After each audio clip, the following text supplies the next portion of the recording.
Hi, good afternoon, everyone. Thanks for coming. Today we're going to be conducting a little training for faculty. It's called Understanding the Faculty Load and Compensation. I'm Mike Johnson, the Executive Director of Accounting and Financial Operations, the controller for the college. So we're going around to the various campuses, and today we're recording this session so that folks that cannot make it to the training can view it at any time, 24/7, at their leisure. So the main presenters today are Colleen Davis, payroll services manager for the college, and Todd Pruscia, payroll analyst for the college. They're the day-to-day folks that work in the payroll department to assure that everybody is paid properly and accurately and on time. So the concentration today is for, as I mentioned, faculty load and compensation, and it will cover the summer session for the full-time faculty. So the training is specific to full-time faculty and how to use the system to accept your assignments, when to expect payments throughout the summer based on the load that you take in the summer, and how to make sure we have calculated it right as you move around campuses so that you're paid the proper amount on your pro rata rate and on the adjunct rate. So that's pretty much just a synopsis of what we'll go through. So right now I'll turn it over to Colleen to go into some further details. Thanks, Mike. Once again, I'd like to thank everyone for joining us today, and for those of you that have tuned in at a subsequent time. I hope you find it as beneficial as some of our counterparts have already done so. So as Mike indicated, we're going to talk through a variety of things. First of all, what is FLAC? And that is an elution product that allows us to load assignments from the student side, information from the student side, over to the HR payroll services, and it does it in a very efficient way. So hence FLAC is faculty load and compensation. I mean, basically that's what it does for us. We're going to talk about how we do this. We're also going to talk about, as with any other automated system, how do we produce the payrolls and how do we assure quality during that process. And then of course we'll have some time for some questions. So why FLAC? As some of you have been here for quite some time, you probably remember the paper nightmares. So the previous process was one that crossed multiple campuses. Sometimes not just for the payroll services, but for the faculty themselves working at multiple locations. So trying to get to all those locations to actually review contracts and sign them and get them in for the processing, that was the first hurdle. The additional one was the number of assignments. So each assignment loads based on a course number. So if we may have a couple hundred or 500 faculty and or adjuncts, but the number of assignments associated with them can go into 3,000 to 4,000 to 5,000 per semester. So the volume is pretty intense. It became a very cumbersome process. So as I said, with faculty or adjuncts driving from campus to campus, and then those campus representatives driving from their campuses down to the district office to try and get the paper copies over to us. So again, very time consuming for all parties involved. We appreciate your time and your schedule, so we were looking for a better way to handle this. And this is the product that we chose. So the benefits and the improvements that we experienced from this time frame was, first of all, it was in alignment with our AQUIP initiatives to streamline processes, to improve our customer service, and to also enhance our ability to provide a more accurate process. It provided accessibility 24/7, not just to the payroll services department, but to all employees so they can actually access their contracts online any point in time. It allowed us to put into the process automated email reminders, so this way, with your schedules and with ours, if there was something out there waiting for you to be acknowledged, you would get an email that would tell you, hey, it's out there. You didn't have to keep going in and looking. So that was a tremendous benefit for everyone. It also supported our sustainability efforts in reducing down our carbon footprints. And of course, it increased our accuracy and efficiency of the data. And most of all, it increased our customer service satisfaction. And how do we know that? Because here's some of the feedback that we received from the faculty. And it goes a long way when somebody tells us, provides comments back, and they take the time to do that. So this went a long way. They comment on the same things that we hoped that they would find beneficial. The instructions are very explicit. It's a quick and easy process. It saved them a lot of time. All the things that we were hoping would happen did. Additional ones. They just like being able to do this at home in the convenience of their own time.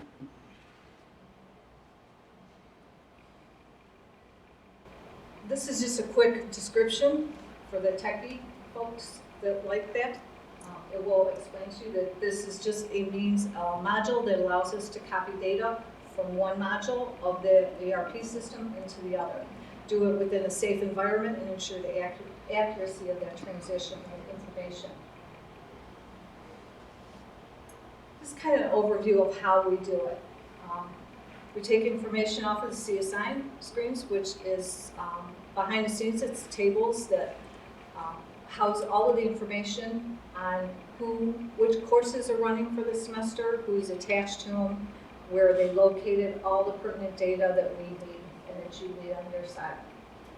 Nightly, there's a process called FLAC, and that captures all of that data. It produces, in batch processing, the actual assignments for all these courses. And then it creates these electronic contracts, if you will. And during that process, it will also create automated emails. So while everyone's sleeping, it will go in and create these processes, create these contracts, and it will generate an email. So when you get up the next morning, you're going to have an email that says, hey, you have a contract out there. Please go take a look at it. Then it's going to require an acknowledgement from the faculty or adjunct, a review of it. And we're going to talk about that a little bit further. And then there's a process called PEP-CAP, and what that does is that caps all the information. It locks it all down so that that information can then be transferred over to the HR payroll system. It will lock it down. At that point, no changes can be made. During our processes, Todd and I will start to go through with you a little bit further down in this session. You'll see that there are ways for information to be updated, and from our side here, we lock it down at the very latest possible time. And then there's batch processing once it hits our side, that we ensure the local tax is being withheld properly. It goes to look at certain things in the system. Again, back to the information on the CSI, and we work off of that information. So everything is contingent on what happens over in the student side of the house. And then there is a process, our final process, which happens strictly within the payroll services department, is the reconcilement. Todd will explain that a little bit further as far as how do we ensure what data is coming across and how it's being processed as far as taxes, calculations from beginning to end. So this screen might look familiar to some of you already. Back to the beginning, once that the coursework is out there and assigned to a particular faculty member, you're going to see a contract that looks very similar to this. It will give you all the information about the class, how many ESUs. It's going to give you the calculations as to how much this particular assignment will be paid.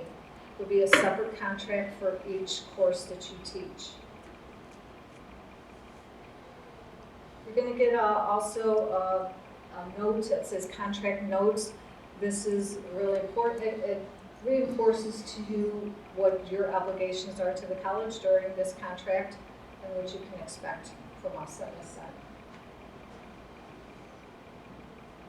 So once all this process completes through, then the assignments go to payroll. And Todd will talk with you on the final two pieces, the batch processing and reconcilement piece. I'm going to hand it over to Todd.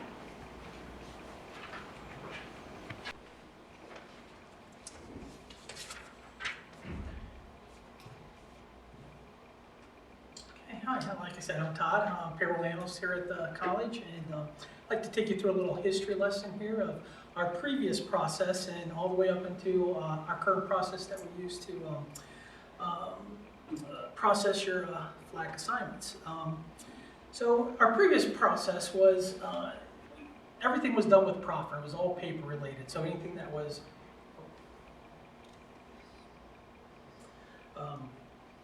related to the credit side of the house, whether it be, whether the profits were credit or not credit side of the house, they were all done through proffer. So in 2009, in August, payroll got together with HR, the campuses, WED, corporate college, and other employees, and started discussing this process and how can we best eliminate some of this paperwork and to be more efficient.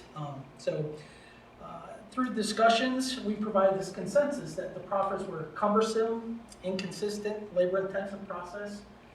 Things were not processed in a timely manner. So you could do your part where you sign it. You have to, get your dean to sign it, and then by the time it got to us, it could be, a month later, or if it got lost in the mail somewhere else. It could take a long time to get that process. So.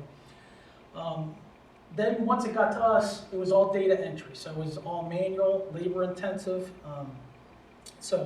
And then this is when you could have an inaccurate or missing kind of data because you are having somebody key that information. And then we're also missing that second layer of being able to verify that information. So by the time we got it, you're trying to get that in quick so everybody could get their payment that you just didn't have that second layer, the second eyes to look at it and be as accurate as you'd like to be. And then thirdly, the output reports were limited and very difficult to understand. So, once you got your information, then, we had a lot of questions coming back to us, and they weren't easy to,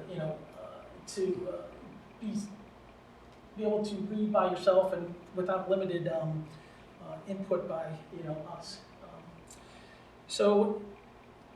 Then in September of 2009, we agreed to utilize proffer for the credit side of the house, which was currently which FLAC is now, and transition hourly assignments to web time. And by the time it was all said and done in December of 2010, we completed work to transition over 3,000 hourly assignments to web time entry. So that kind of left just the FLAC portion left to take a look at it and see how we could become more efficient with that. So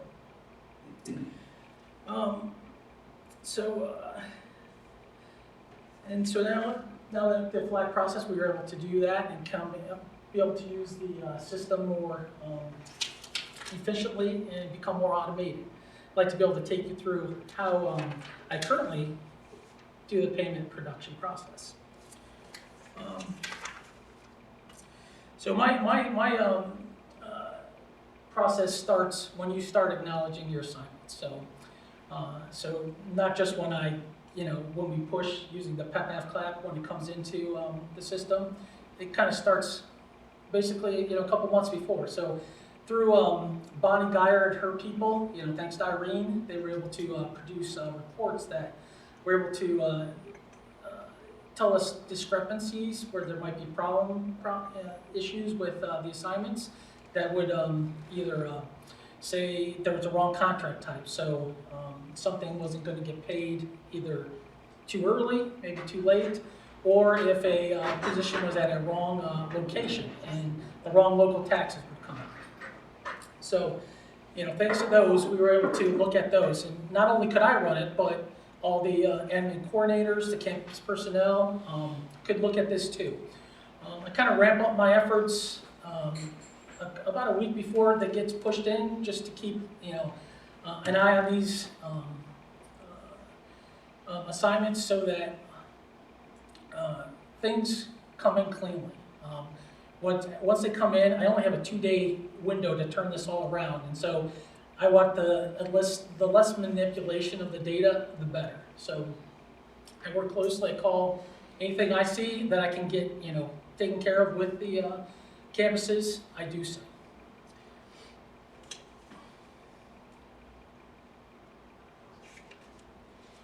So like Colleen says, the PEPF cap is what pushes the MBA, the jobs into, the assignments into MBA jobs. And once it comes in, I use a access report to bring in all the assignments, person by person, CRN by CRN, and match that total to the PEPF cap. It gives me a total of total assignments. So once I have that all balanced, my next task is to take that list and to then verify it against the FLAC assignment, so what's on CSI. So, and this is where those reviews of those initial reports that come in were called discrepancies. This is where, when I'm doing that review, I can, if there are any, I can find those out and know where assignments haven't been, categorized correctly with the contract type, haven't been, have the same position, have the same suffix. And what that does is it kind of combines two CRNs together and just creates one assignment. And so, whereas what we look for is just one position, one suffix for each assignment that comes through. And usually these require, if there's any adjustments that need to be made, they need to be done on a manual, basis. So the other thing I do is we have a lot of assignments that are team taught. One area is the clinicals, the nursing. They have assignments where 4 people can teach one CRN, but each person takes one section of that. So one person could teach, in the first month, one person teaches the second month. So I work closely with the nursing and get a schedule from them, and that lets us know who's teaching what at what time. And so after the assignments come in, I create a spreadsheet that I work closely with human resources with, and I send that data over there so that when the assignments are pushed, they can go in and make those adjustments, and people can be paid timely and accurately. The other thing with the team teaching, they teach at different locations, at different hospitals. So we have to watch where each of the local taxes are. So that's, that requires a lot of labor on their hand to get that done. So basically, once we do that, all the data is ready to be. I feel very good that everything is in balance and ready to go. We do have a local tax report, a municipal tax, that'll let us know assignments that where the local tax, how many deductions this person has and how many exceptions they have. And so a lot of times when we get for one person, they come in at one campus but are working in multiple other campuses, and so we have to set up the local taxes at each area there. So once we do that, I do my final check, and we're ready. We do the balancing, and we have the final product, which comes out to you. And Colleen will take over from here. With any automated process, it's going to handle 99%, and then there's going to be exceptions, as Todd was explaining. And usually they're due to uniquenesses. Sometimes it has to do with the contract levels. Sometimes it has to do with, as he indicated, like team teaching, so policies or procedures within the organization. And sometimes you can just thank the good old state of Ohio that has all those local taxes. So we do our best from our side to kind of try and bridge the gaps there. Both at the compliance levels and then also at the customer service levels. So part of what we're also going to talk about are those things that we're not necessarily, the system has done a real good job on providing the best reporting at an employee level. There's some additional tools that we've added in to help kind of connect the dots for everyone. So the first thing we want to talk about is the payment schedules. Because if you look at out on the payroll services or out on the employee website, you're going to see a payroll calendars out there, and they don't always apply to the FLAC or the instructional side of the house. And why is that? Because we're paying these assignments based on when they start and when they end. So since we're paying them in that fashion, there's always a separate calendar. And how do you know what that is? And I remember one person telling me after I had been here a very short period of time, you know, every time I get my first pay in the summer, it's a mystery. And I was like, oh my goodness. So with his help, or with his comment, he helped me figure out a better way to communicate all of this. So here's the breakdown of typical assignments a faculty member will have. The first pay of each month, overload assignments for the fall and spring semester will occur. They're always going to occur the first semester, or the first pay of the month. Non-instructional assignments will also occur on that payroll, so if you have some additional work through and or a grant funded assignment, they will be included during that same processing, always monthly.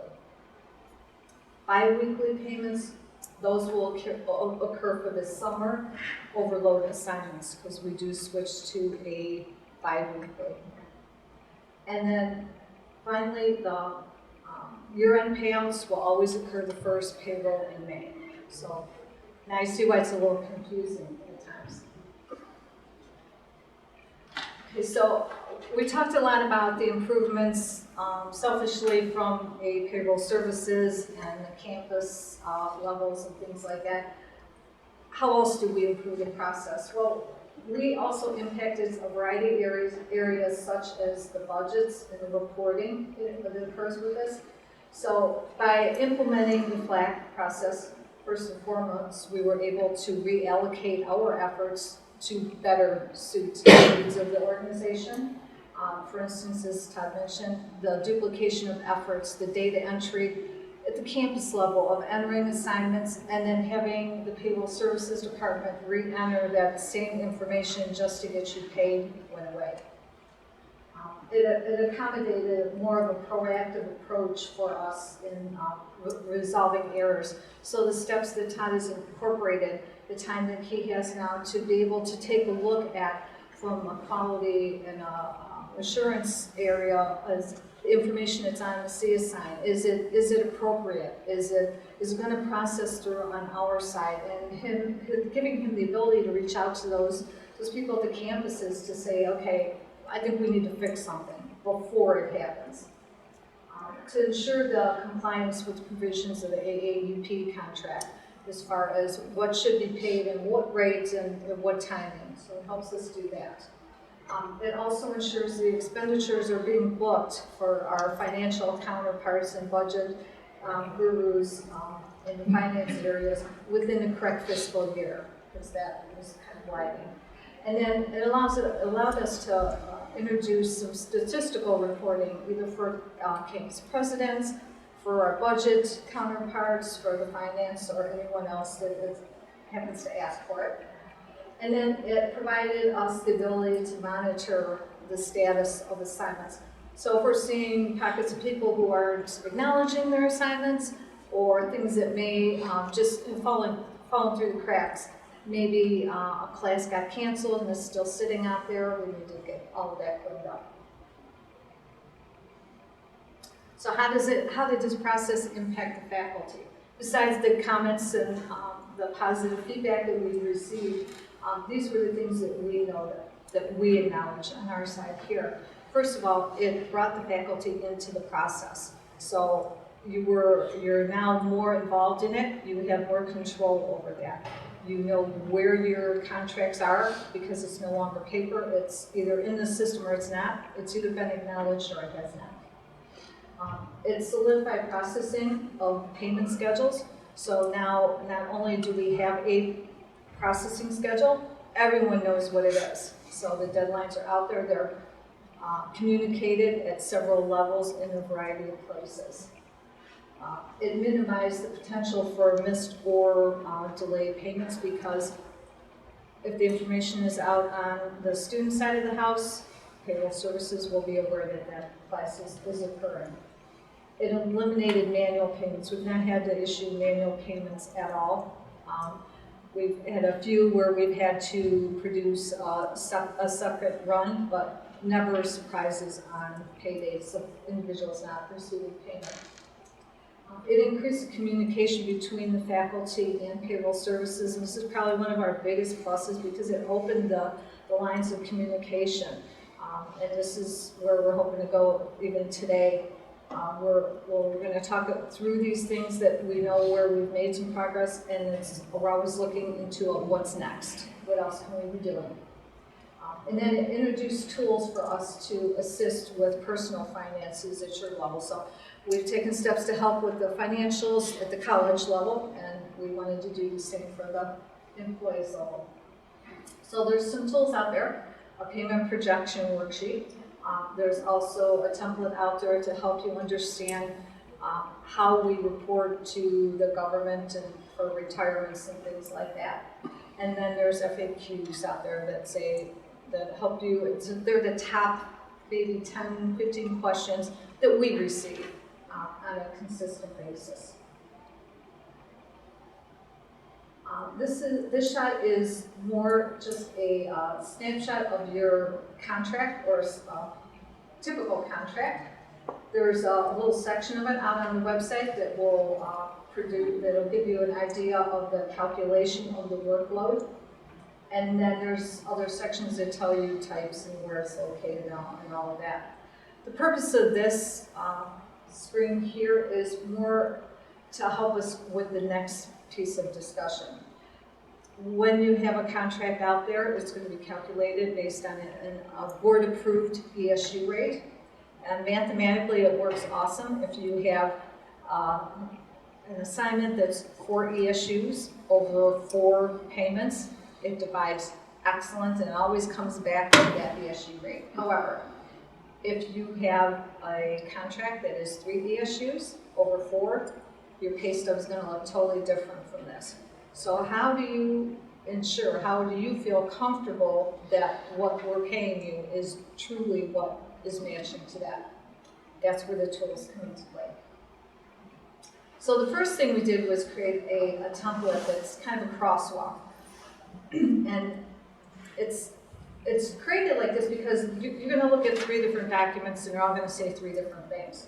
So this template, all an employee needs to do is type in the first information in the first 3 columns. So if you enter in your CRN, that's just more for your records.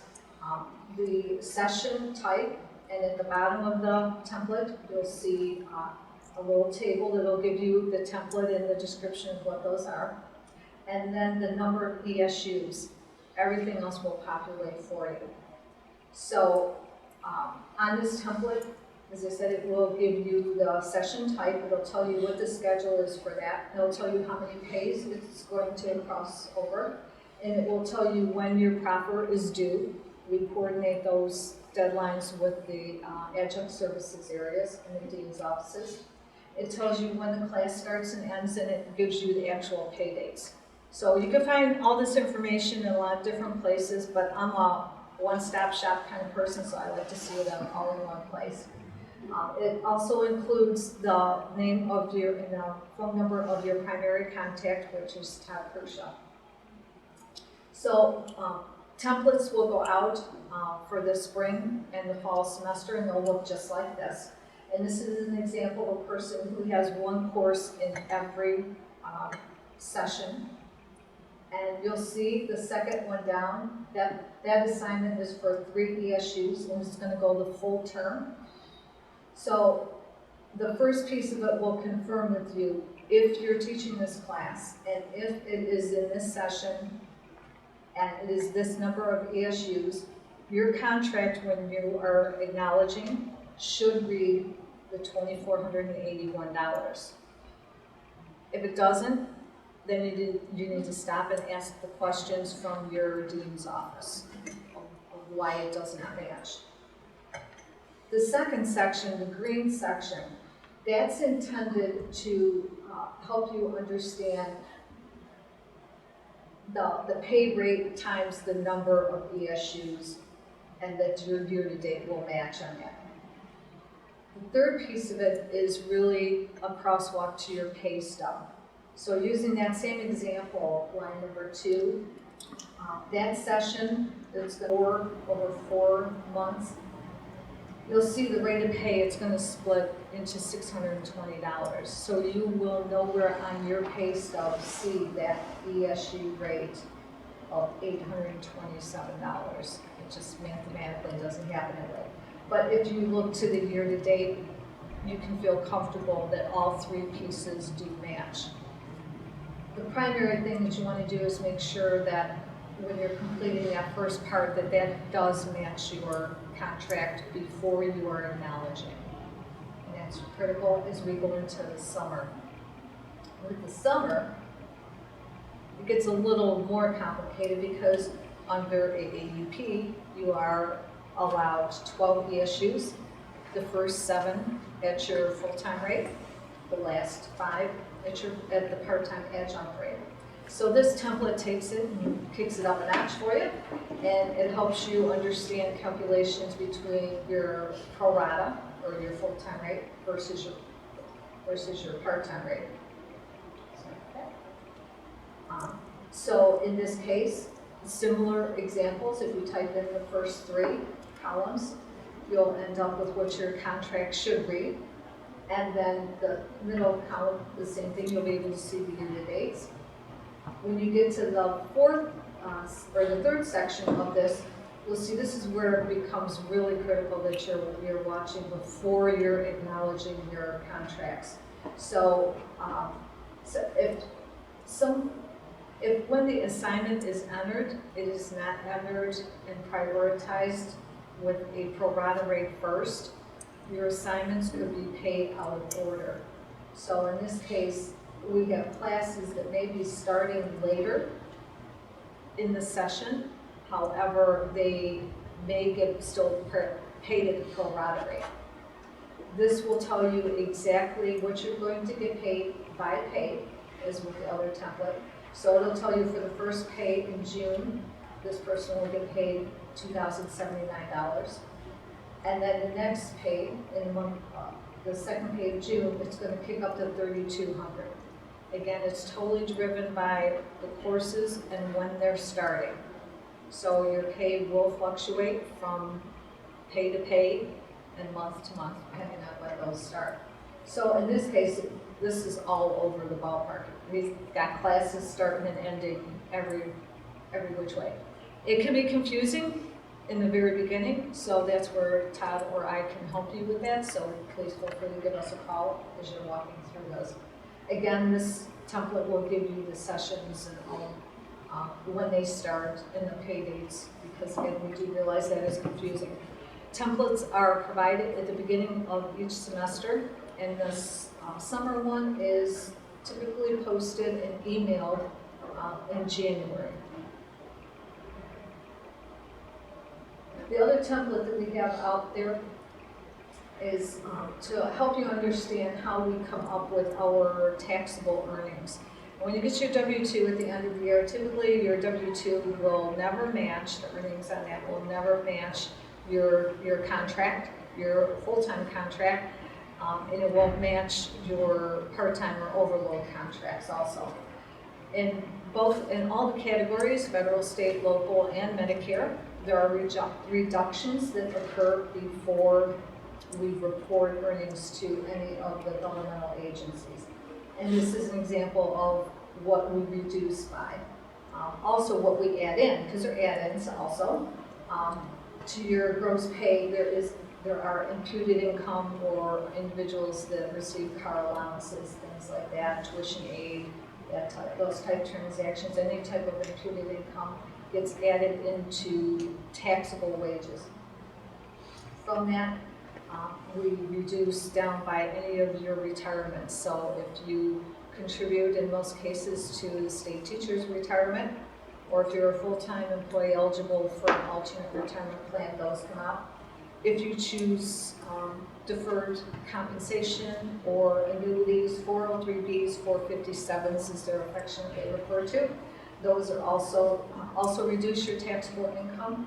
Those are tax reductions at this point. You pay later when you pull those out. The ones that are true pre-tax deductions, those are your cafeteria plans, your health cares, your FSAs, things like that, parking, all of those type things. Those will reduce down your local and Medicare. Federal and state taxing will reduce everything, all of those captions on there. So if you, again, this template's available out there, if you simply drop the numbers into the categories that are listed, the template should come back to exactly what's on your W-2. If not, then you have questions, again, that would be any member of the payroll services team. In addition to that, we're also providing you with the names and phone numbers of payroll services contacts, also our counterparts in ITS, and their email addresses also. Any questions?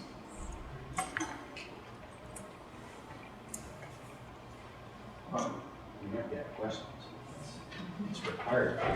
It's required. Well, I have a couple of questions that were presented to us, and it seems like there are some individuals that are curious as to year-end payouts. So some of the things that we noticed on year-end payouts is that there are some faculty that are holding on to assignments because they want paid one time. And we strongly discourage that because from a budgeting perspective, sometimes those are getting reported into incorrect semesters. It can skew and kind of make things a little bit more challenging for our budget counterparts and for your campus management and presidents and trying to really associate expense by semester. So we really like to keep those within the same semester. So the quicker you acknowledge those and get those over to us, the sooner we can handle those. The year-end process itself, though, I understand can be challenging too.